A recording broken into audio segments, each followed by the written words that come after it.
High, আমি শ্রেয়া।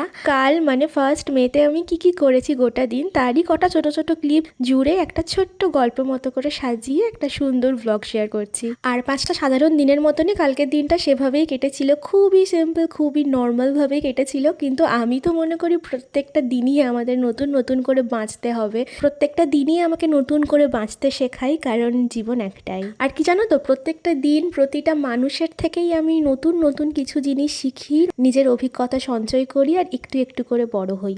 এই তো, এটাই হচ্ছে আমাদের জীবন। তো প্রতিদিন সকালবেলা উঠেই অ্যাজ ইউজুয়াল যেটা আমি করি সেটা হচ্ছে একটু চা বা কফি খাই, কারণ সকালে উঠে একটু এনার্জি পাওয়ার জন্য চা বা কফিটা আমাকে খেতেই হয়। বাট সেটা হচ্ছে ব্রেকফাস্টের পরে।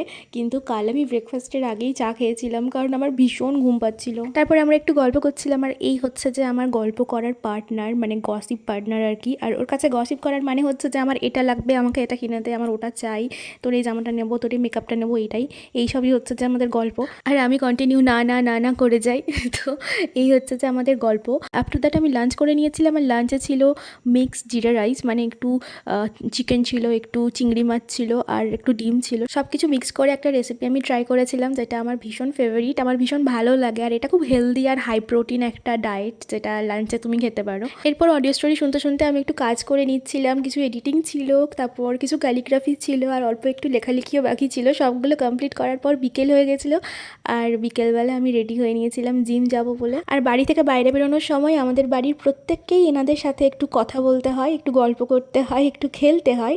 আর এটাই হচ্ছে কয়েক মাস ধরে আমাদের বাড়ির অলিখিত নিয়ম হয়ে গেছে, যেটা আমরা সবাই খুব সুন্দর করে পালন করছি। এরপর আমি জিম গিয়েছিলাম, আর কাল ছিল আমার চেস্ট ডে। আর তার সাথে একটু অ্যাপসও করে নিয়েছিলাম, যেটা আমি রেগুলার করি, কারণ নিজের পেটটাকে নিজে দেখলেই মাঝে মধ্যে মনে হয় আমি একজন উচ্চপদস্থ সরকারি ঘুষখোর অফিসার।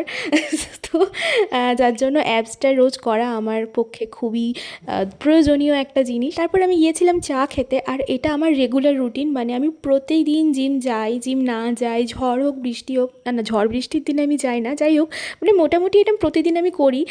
সন্ধ্যাবেলাটা আমি একটু চা খেতে যাই, কয়েকটা বন্ধু আছে আমার, হাতে গোনা 2টো বন্ধু আছে আমার, ওদের সাথে একটু গল্প করি, আড্ডা মারি, চা খাই।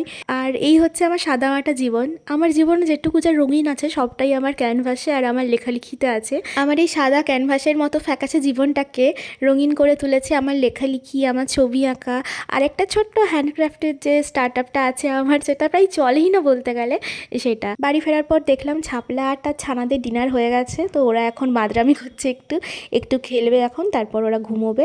এরপর ডিনার করে নিয়েছিলাম, আর ডিনারে ছিল চিকেন কষা আর ভাত।